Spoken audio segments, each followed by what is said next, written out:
7h10, l'heure d'ouvrir notre fenêtre sur l'étranger. Thomas, on file en Chine où la journée est déjà bien commencée. Oui, parce qu'il est 14h10 en Chine, à Shanghai. Nous attend Arnaud Miguet. Bonjour Arnaud. Alors vous êtes devant un de ces buildings qu'on devine qui sont tellement caractéristiques de la Chine d'aujourd'hui. Mais ce matin, Arnaud, vous avez décidé de nous emmener dans la campagne chinoise, dans le plus beau village du pays, village dont je vais vous laisser aimablement nous donner le nom, s'il vous plaît. Oui, bonjour Thomas. Huiyuan, c'est le nom de ce village qui est à peu près à 3 heures de train d'ici, de Shanghai. Alors Huiyuan, depuis 2014, est considéré comme le plus beau village du pays en 2 saisons, au printemps et à l'automne. Et nous sommes toujours en automne. C'est un village qui tombait en décrépitude, qui était en ruine, victime, comme tant d'autres ici et ailleurs, de l'exode rural, même si Thomas, 600 millions de Chinois vivent toujours à la campagne.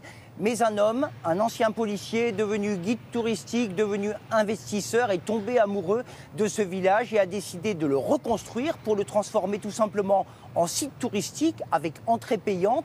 Il a employé d'ailleurs des gens qui vivaient dans ce village pour faire vivre ce site touristique. Et c'est un village qui est absolument magnifique, selon Charlie Wang et Gaël Caron, avec qui nous sommes allés. Je vous laisse juge. Regardez, on se retrouve tout de suite après.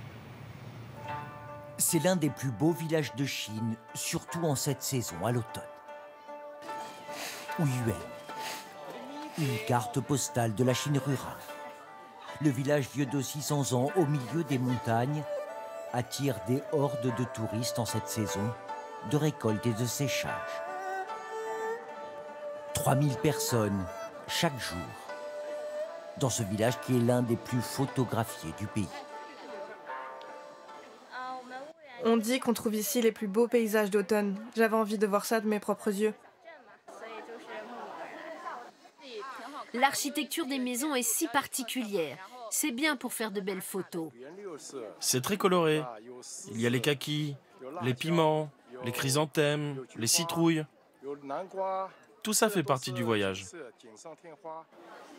Et c'est à Monsieur Wu que l'on doit cette renaissance, car il y a 12 ans, ce village était à l'abandon. Regardez comme ce bâtiment est magnifique. Avec ses gravures sur la façade, ses briques sur le mur. C'est très classique. Et en haut, il y a un signe qui montre que c'était une famille noble sous la dynastie des Qing. 300 maisons rénovées. Vous voyez sur cette porte, ces vitres colorées, elles viennent d'Europe. On a conservé le style et les matériaux pour la restauration. Là, ce patio si particulier. Regardez ces colonnes, elles sont fines, elles soutiennent cette large poutre. Fan de photos, tombé amoureux du lieu, il a réuni 67 millions d'euros pour redonner vie au village. Au début, nous avons dit aux villageois qui vivaient encore ici que nous allions transformer ce lieu en site touristique. À cette époque, le village était presque déserté. Tout le monde en partait. Et les maisons étaient délabrées. Beaucoup de gens trouvaient le projet fou, pensant que nous n'allions jamais réussir et attendaient un échec. 10 ans ont passé et voilà où nous en sommes. Nous avons fait le bon choix. Aujourd'hui, la moitié du village est transformée en hôtel de luxe. Et la société de Monsieur Wu fait des profits, même en période de Covid-19. On se bouscule ici pour le meilleur cliché. Effectivement, très très joli et très dépaysant, Arnaud. Finalement, on trouve au moins un avantage enfin au Covid, c'est que comme depuis 2 ans vous êtes sous cloche là-bas, et bien les Chinois ont pu redécouvrir un peu leur pays.